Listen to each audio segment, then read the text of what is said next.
रहे हैं Vasudev. Breaking news. जी सीनियर सहाफ़ी हैं अंसार अब्बासी साहब, वो कहते हैं कि हुक्काम मुतमईन हैं।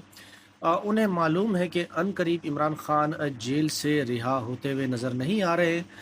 उसकी वजह वो ये बताते हैं कि इस्लामाबाद हाई कोर्ट में जो इमरान खान का केस लगा हुआ है, वहाँ पर अब तक जो है सबसे पुराना केस 2017 का है, जो अभी तक मुंतज़र है लगने का।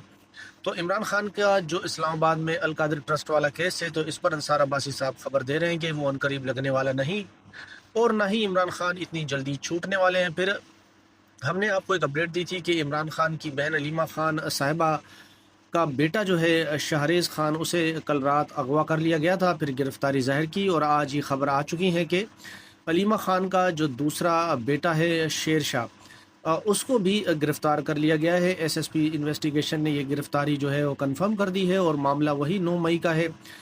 इमरान खान साहब की बहन का यही कहना है कि मेरे बच्चों को जो गिरफ़्तार किया जा रहा है, वो सिर्फ़ इमरान खान को जो 9 मई के केसेस से रिहाई मिली है, सुप्रीम कोर्ट से वो रिहा हुए, तो इसकी वजह से जो है मेरे बच्चों को गिरफ़्तार कर लिया गया है, और फिर अदालतों के ज़रिए भी रिमांड दिलवा दिया गया है। नाज़रीन, फिर उसके अलावा सलमान अकरम राजा साहब जो हैं, वो मीडिया के नुमाइंदों से बात कर रहे थे। उन्होंने बताया कि शाहरेज़ खान जो है वो 6 मई से 13 मई के दरमियान लाहौर में मौजूद नहीं थे, वो चित्राल में थे।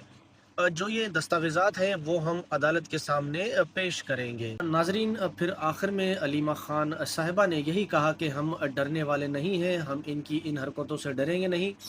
जो इमरान खान साहब का पैगाम होगा हम वो पहुंचाएंगे, और साबित कदमी के साथ डटे रहेंगे, चाहिए हम पर कितना ही जुल्म क्यों ना कर लें।